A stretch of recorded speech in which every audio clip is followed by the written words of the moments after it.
Hey everybody!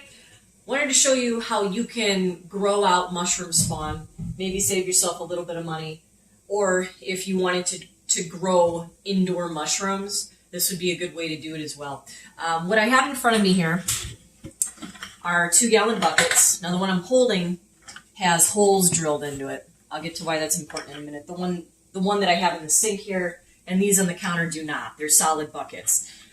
Mainly because I just never got around to drilling them, but it's actually going to work out to my benefit because I want to grow out wine cap mushroom spawn, which I bought last year. It's just been sitting in a cabinet. It's been in a cool, dark place, not exposed to light, heat, or air flow. It should be okay. We'll see. If it's not, it's not, but this has worked for me in the past with oyster mushrooms, and the wine caps are supposed to be an easy one to cultivate, and they like wood chips. So 2-gallon buckets, again, I find are very, very convenient to use for size. They're easy to move around. They're easy to stack.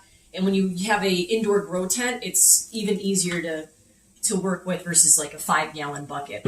So the spawn that I bought is from North Spore. I really like them. That company seems to actually care about people's success with their spawn. They post a ton of videos on YouTube. Highly recommend that you check them out and check out their website. Again, that's North Spore Mushroom Spawn. Northspore.com. Okay. So what I have is wine caps. Okay. Strophoria rugoso annulata. That's going to be the scientific name for that. This package here I'm going to break up, and I'm going to divide it amongst these buckets. One bag, by the way, is about $25, at least for this variety. So that's another reason why I'm trying to grow it out, because I do have such a large garden area. I really don't want to have to buy one bag per 4x4, which is that's their recommendation. So for a 4x4 bed, they recommend one bag to seed it. So I would much rather just kind of grow it out. So I'm not just using any wood chips. You want to go with like a hardwood, and the most easily accessible and broken up chips that you can find, or at least that I've been able to find, it's actually animal bedding, aspen bedding. So aspen is technically a hardwood. It's one of the softer ones, but it is a hardwood still. And I've grown out oyster mushrooms a ton on this, and well, not literally a ton, but a lot. So I'll post some pictures in here to show you what I've done in the past.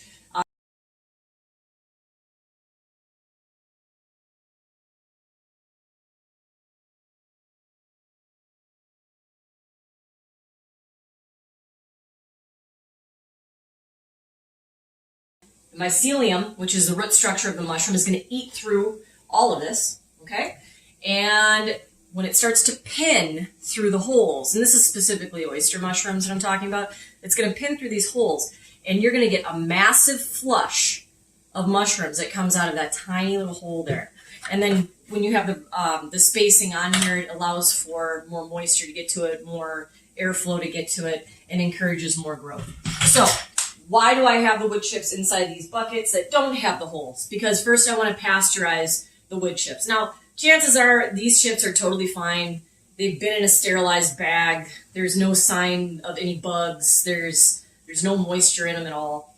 But it benefits the mushrooms to actually have these soaked in water anyway, and the hot water helps it break down even more. So it's easier for the mycelium to penetrate.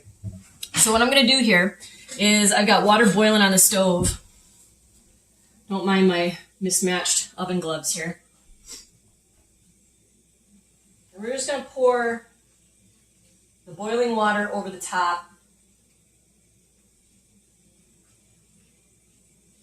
Make sure you don't splash yourself.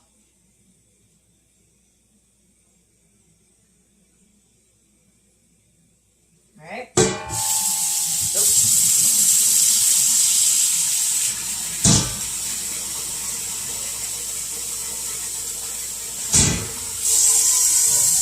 Add some more water to the top of the stove. As you can see, I have many buckets to go here. So I am going to show you every step of this along the way. But that's pretty much it for tonight. I've got several more buckets to do. I've got a few already done. And as you can see, I hope you can see the steam coming off of this. This is going to sit overnight and cool. Once it's cooled, I'm going to let the water drain off of it, and then I'm going to use the buckets with the holes, and I'm going to, like lasagna style, layer the pasteurized chips with the broken up spawn. And hopefully I have the same success with the wine caps that I've had with the oysters. Again, at $25 a bag, and I've got I've just got a lot of beds to do. For one 4x4 square, it would just be hundreds of dollars for me to do it, and I'm not trying to spend that much money on it this year. So if I have a lot of success growing it out, this specific variety, I should have extra with the route that I'm taking. And for my local garden buddies that are watching this, I would absolutely be willing to either share or trade for it. Okay, got more water going, so I'm going to keep going through this until all my buckets are pasteurized. I'll cap them for the night, and then we'll come back to it in the morning. Okay, so it's the next morning. Our wood chips, which we pasteurized last night, have cooled, and I drained them out into the sink. The way you drain this so you don't make a big mess is just make sure your lid stays on, and then you tip it forward like so, and all the excess water will come out. Now, obviously, the wood chips are still wet, and they should be. The mushroom mycelium is going to need that in order to expand. So we've got the consistency that we need from our wood chips, and we've got a clean, sanitized bucket with drain holes. By the way, the other benefit to these 2-gallon buckets, they fit in the dishwasher, which is a really easy way to get them cleaned up. I've also broken out the bag of wine cap mushroom spawn. All right, and I have already seeded 2 buckets, so I've got 2 more buckets to go. Let me get this camera turned around, and I'll show you how I do it. Okay, so again, 1 bucket, pasteurized and drained wood chips, mushroom mycelium. So what I'm going to do is I'm going to put in my first layer of wood chips. Then I plan on using half of what's left here to go into this bucket. So I'm just going to grab a handful. Stuff's not going to hurt you. I don't recommend intentionally breathing it in up close or anything like that. It is still a fungus.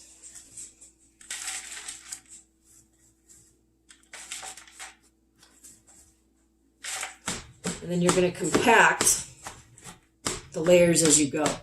It is important to do that. The more space you have in there, the more like open cavities that you have, the longer it's going to take the mycelium to actually spread across, okay?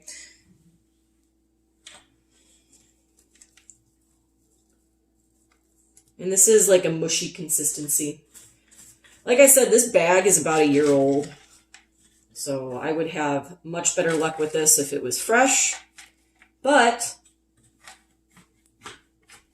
opening up that bag, you know, the odor it is giving off is not of anything rotting or offensive. It definitely smells like mushrooms. So I'm not overly concerned about it. It looks healthy. There's no signs of mold. That's the other thing you do have to watch with this. By the time you get to this phase where you're taking the grown out mycelium and putting it into pasteurized wood chips, knock on wood, I have not encountered any mold issues from this point forward when it comes to growing it out. Okay, and that's been my experience with oyster mushrooms. Again, this is my first time working with the wine caps.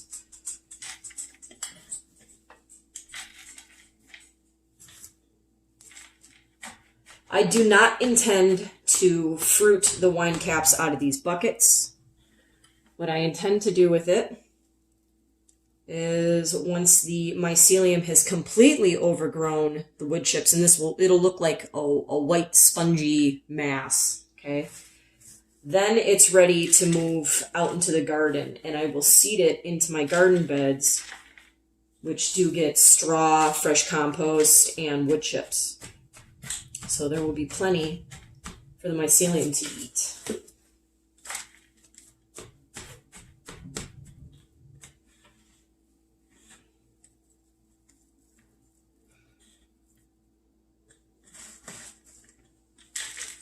in the past when I was growing oyster mushrooms, what I would do is I would take my spent coffee grounds and I would pasteurize it again after using the coffee grounds in the first place, because they do kind of get pasteurized just in the effort it takes to make your coffee.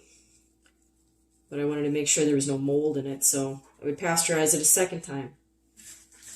And then once it cooled, what I would do is I would take like a pint-sized jar of, like mason jar, and I would fill it with layers of, I'm sorry, not this, but coffee grounds, and then also grain spawn that had oyster mushroom mycelium on it. And then they would take over the jars of coffee grounds. And then I would have enough to seed a bucket. So you're constantly just feeding it, allowing it to expand. And again, I would fruit my oyster mushrooms out of these buckets, but the wine caps, they have so many benefits to being in the garden. That's really what I intend to do with it.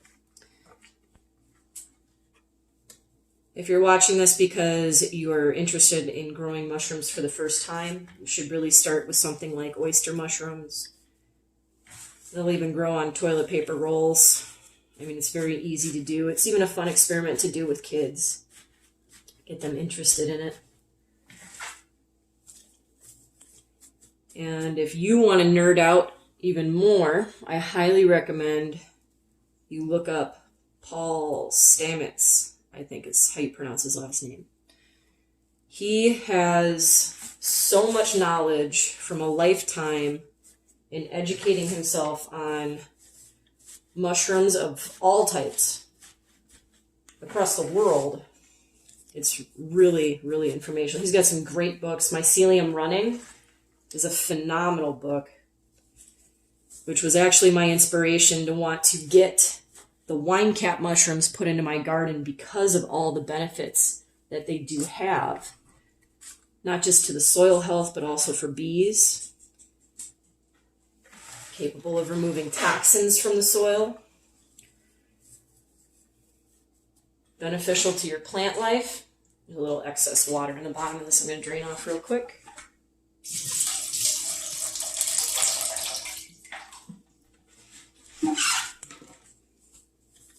Yeah, so you should look them up. So I got a little headspace in here. I normally wouldn't do that if I was growing out oyster mushrooms because I'd want this entire thing full. But cap that. This will end up downstairs. I'll show you guys that when I'm done with this last bucket. Okay, welcome to the basement. So what you have in front of me is a small Vivo Sun grow tent. And what I use this particular grow tent for is to grow out my mushrooms. It's very, very simple. On the inside of these tents, what you're going to find are exhaust ports, okay? For the most part, I just keep these closed for now. You can hook it up for airflow. This one up here is hooked up to my fan, which is nice, if I wanted to use this as a fruiting chamber, okay?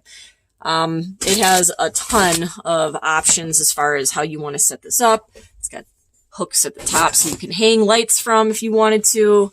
The front door panel has a Velcro window. This comes off, and then you've got a plastic see-through window on the front of it.